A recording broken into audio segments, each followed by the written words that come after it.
जो बहुत सोता है उसको कभी योग सिद्ध नहीं होता। सच्ची मानिए, 3 घंटे नींद में काम हो जाता है, अधिक से अधिक 4 घंटे। ये सोना हमारे लिए बहुत हानिकारक है और ये सोना हमारे लिए लाभदायक भी है। दोनों बात समझना। जिसका स्वभाव बन जाता है कि जहां बैठे वहीं सो गए, जहां बैठे, ऐसा हमने देखा है। बैठे 2-4 मिनट जहां एकाग घोंटा बजने लगे, ये क्या है? ये दलिद्र क्यों?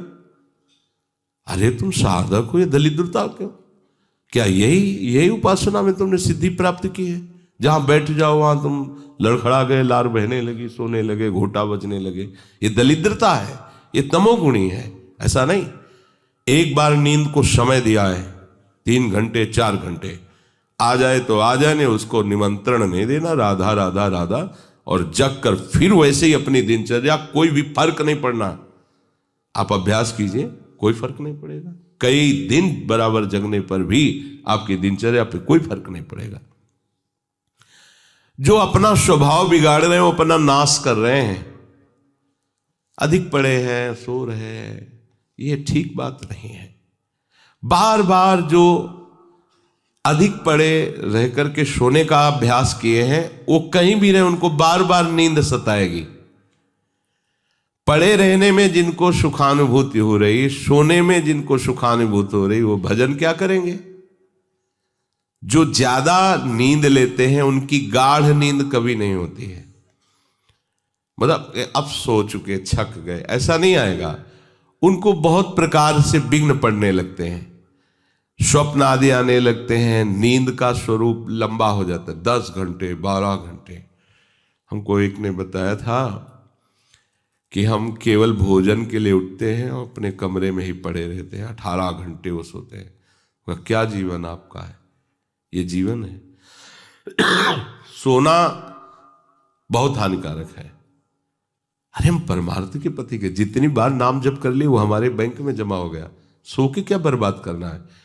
3 घंटे 4 घंटे, इसके 5-6 घंटे वो उनके लिए है जो बहुत श्रम परायण है, परिश्रम करते हैं शरीर से, साधक के लिए नहीं। 3 घंटे पर्याप्त है। आप अभ्यास करके तो देखिए, 3 घंटे में आपको बिल्कुल 24 घंटे के लिए तृप्ति मिल जाएगी। हाँ बिल्कुल ठीक है, अभ्यास कर लीजिए। दिन में लेटे रहने पर भी 1 मिनट नींद नहीं। अभ्यास कीजिए। अभ्यास अमृत है और अभ्यास ही मृत्यु है। आपने जैसा अभ्यास कर लिया, अमृत का अभ्यास किया तो अमृत है, और मृत्यु का अभ्यास किया तो मृत्यु है। भोगों का अभ्यास करना, सोने का अभ्यास करना, प्रपंच में अधिक रुचि रखना, ये सब मृत्यु है। नामामृत, लीलामृत, रूपामृत, धामामृत, इसका अभ्यास करो, अमृत है ये। शरीर उसका बहुत सोने पर भी आलस्य से भरा रहेगा। आलस्य के कारण वो भजन में जे भी बैठेगा 2-4 मिनट में ही माला छूट जाएगा और नींद आ जाएगी। ऐसा दर्शन होता है। वो बहुत कोशिश करते हैं, बस ऐसे हो जाते हैं। ये कैसे हो गया? तुम्हारा क्या अभ्यास है? ऐसे कैसे कोई हम पे ऐसे कैसे हावी हो सकता है? कोई हमारे ऊपर ऐसा कैसे शासन कर सकता है?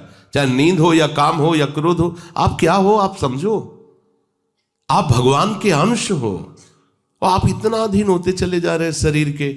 सत्संग हो रहा है, आप मुंह बगाड़ के सो रहे हैं। कीर्तन हो रहा है, आपको झटके नींद के आ रहे। धिक्कार है आपको जीवन को। आप साधक हो, आप उपासक हो, ये क्या हो रहा है? जहां आपको संपूर्णतया सावधान होकर चैतन्य रहना है, वो आप सो रहे हो।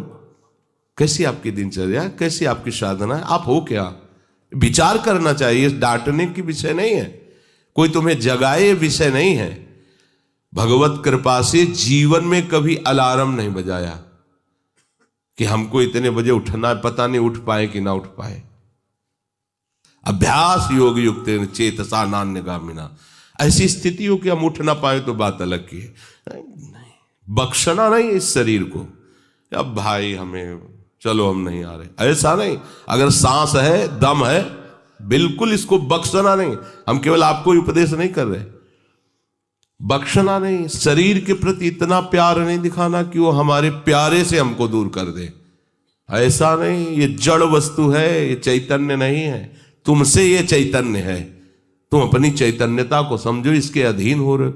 ये तो बहुत बुरा लगता है जब कोई साधक सत्संग में या माला लेकर भजन करने में या पाठ करने में सो रहा है, तब लगता है। ग्रंथ सामने खोला है, थोड़ा पाठ कर ऐसे ऐसे।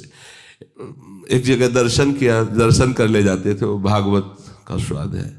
वो श्री जी के सामने भागवत पढ़ते पढ़ते नाक और माथा पूरी भागवत में रख दिया, और 2500 लोग आ जा रहे हैं ऐसे। तो उनको जैसे कहते हैं, पंडित जी श्री हरिवंश, हाँ हाँ श्री हरिवंश। अब ये हो क्या रहा है, ये क्या हो रहा है? अगर आपके अंदर नींद है तो आप चैन से 1-2 घंटे सो लिए दीजिए और फिर बैठिए, चैतन्य होकर बैठिए। ये अपमान है शास्त्रों का। आप चैतन्य घन प्रभु के वचन पढ़ रहे हैं, आपको नींद आ रही, प्रभु की चर्चा हो रही, आपको नींद आ रही। कभी विषय चर्चा में आपको नींद आई? कभी फिल्म देखने में नींद आई? नौटंकी नाटक देखने में? रिश्ते नातेदारों से बात करने में? रिश्ते नातेदारों, आपका लड़का विदेश में रह रहा हो, उसकी कोई बात बता रहा हो, आपको नींद आएगी? नहीं आएगी। लेकिन अपने परम प्राण स्वरूप आत्म स्वरूप श्री प्रियालाल की चर्चा हो रही, आपको नींद आ रही है। अब हो क्या हो, जरा विचार करके देखिए। तो ये आलस्य के कारण उसके भजन में भारी बाधा हो जाएगी। उसका योग कभी सिद्ध नहीं होगा जो अधिक सोता है। सबसे प्रार्थना है, आप अपने लिए नींद का समय निश्चित करें अपने हिसाब से, शरीर का परिश्रम देख करके। अब जैसे जो उपासक रात भर सेवा में लगे रहते हैं, हम उनके लिए कहेंगे कि चाहे दिन हो चाहे रात हो, आप 4-5 घंटे आराम से सोइए। प्रार्थना है कि सोइए, क्योंकि आप जवान साधक हैं, सोएंगे तो आपकी इंद्रियां फिर भजन में लगेंगी। आप अपने को देखिए, यदि आप कोई सेवा बल वाली नहीं करते हैं तो 4 घंटे से ज्यादा आप नहीं ले। अच्छा उपासक 3 घंटे में हो जाता है।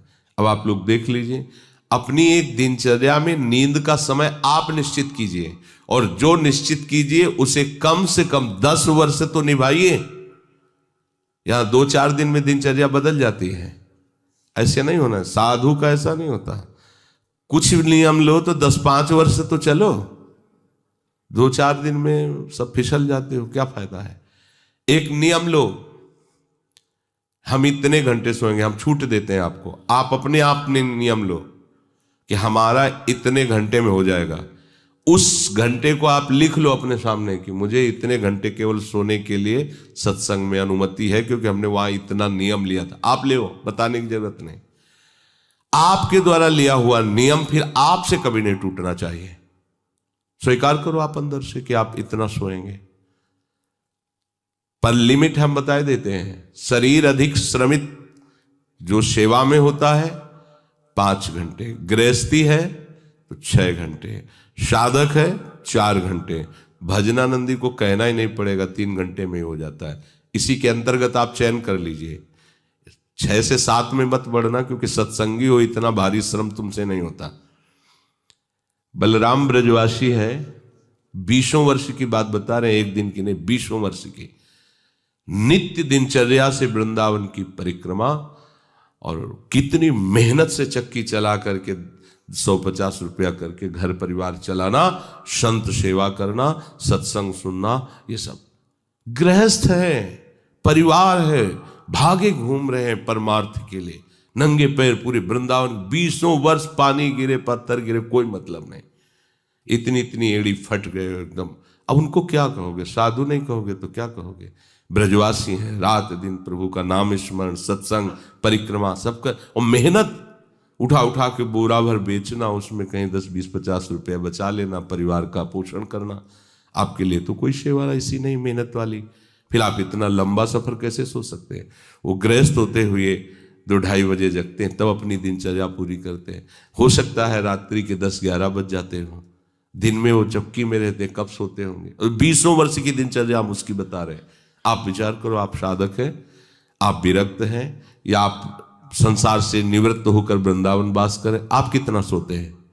ये बंद करो, शरीर को सुखी करना बंद करो। ये शरीर को सुख देने की बात महादुख मोल लेना है। निश्चित करो आप अपने समय को सोने का। कर लिया? हाँ, अपना समय निश्चित करो। जो समय निश्चित किया हो, 4 घंटे, 5 घंटे, 6 घंटे, ये धाम है, यहां झूठ नहीं चलेगा। अगर 6 घंटे निश्चित किया तो 6.25 घंटे नहीं होना चाहिए। उसी को आप विभाजित कर लीजिए, 4 घंटे रात्रि में सो लीजिए, 2 घंटे दिन में सो लीजिए। आपको अगर 6 घंटे सोना है, 4 घंटे सोना है, 3 घंटे आप रात्रि में, 1 घंटे दिन में विश्राम। अगर आपका रात्रि में हो जाता है तो दिन में विश्राम की जरूरत नहीं। आपको इस पर आना पड़ेगा। आपसे कांच छुड़वा रहे हैं, मणि पकड़ा रहे हैं आपको, घाटे का सौदा। आप क्या कर रहे हो? मणि देकर कांच खरीद रहे हो, और आपका कांच छुड़वा के मणि। इंद्रनील मणि श्याम मनोहर 7 कुंभ तन गोरी, इनके समीप चलना है, इनकी जूठन पाना है, इनके साथ खेलना है। ये सौभाग्य प्राप्त करने के लिए जो असत धारणाएं हैं उनको मिटाना होगा। जागृतो नैव चार्जुन, ये तो अधिक सोने वाले की बात हुई। अब कह रहे हैं अधिक जागने वाले को भी सिद्धि प्राप्त नहीं होती। जो बिल्कुल सोता ही नहीं है, ऐसे होते हैं। पूरी पूरी रात चली गई नाम कीर्तन में, पूरी पूरी रात चर्चा में चली गई। 2-2, 3-3 जन केवल बैठ गए और प्रभु की पूरी रात चली गई। सामने योग वाशिष्ठ रखा हुआ है, उसी पे चर्चा हो रहा है। कैसा नशा! तो आप क्या समझो, उसमें नींद आएगी क्या? जो इंद्रियों को खुराक मिलनी चाहिए वो मिल जाती है। बड़े बड़े महापुरुषों को देखो, राय रामानंदाचार्य जी, राय राम, उसका आता है ना महाप्रभु चैतन्य देव, पूरी पूरी रात चर्चा हो रही, पूरी पूरी रात कीर्तन हो रहा है। क्या होता कि सुबह सब ऐसे लुढ़के हैं नींद में? नहीं। यहां उनकी बात हो रही है जिनकी अभी रुचि भजन में नहीं हुई है।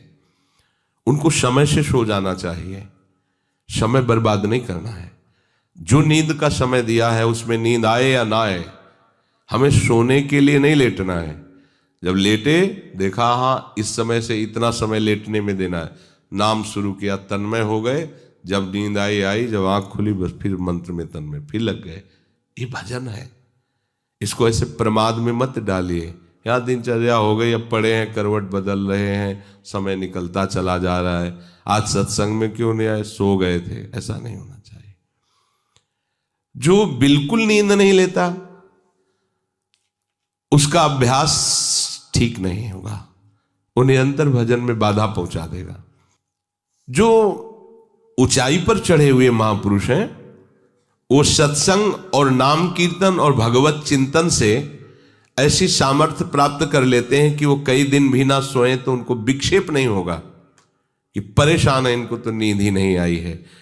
क्योंकि उनके जागने में इंद्रियों को वो सब मिल जाता है जो सांसारिक पुरुष को नींद में इंद्रियों को विश्राम मिलता है, उनको भजन में मिल जाता है।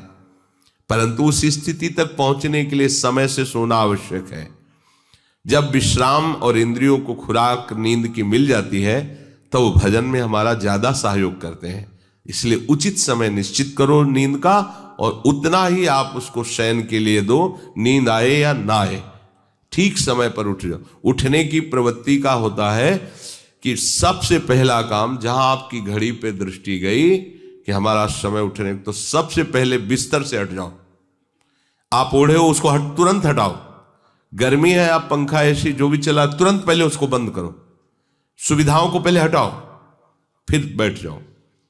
कुछ देर नाम जप, गुरुजनों का चिंतन, फिर अपनी दिनचर्या प्रारंभ। जो कंबल में ऐसे रजाई में ओढ़े ओढ़े ही सोच रहे अभी तो 2 बजने में 10 मिनट बकाया, 10 मिनट में उठ जाएंगे, तो ऐसा वो विक्षेप हो जाएगा कि वो 2 घंटे आपको समझ में नहीं आएंगे। फिर 4 बजे आप उठो, 4 तो 4, बहुत गलती हो गई। ऐसे नहीं किया जाता। अपने लोगों ने ऐसे अभ्यास नहीं किया। तुरंत फेंको, तुरंत खड़े हो गए। पता है कि बैठेंगे तो नींद आई जाएगी। चलते हुए भगवत स्मरण कर रहे हैं, जल पिया, शौच स्नान, अपनी दिनचर्या में। ये चित्त हमारे वश में नहीं, हम चित्त के वश में है। जो चिंतन कराता है हम वही।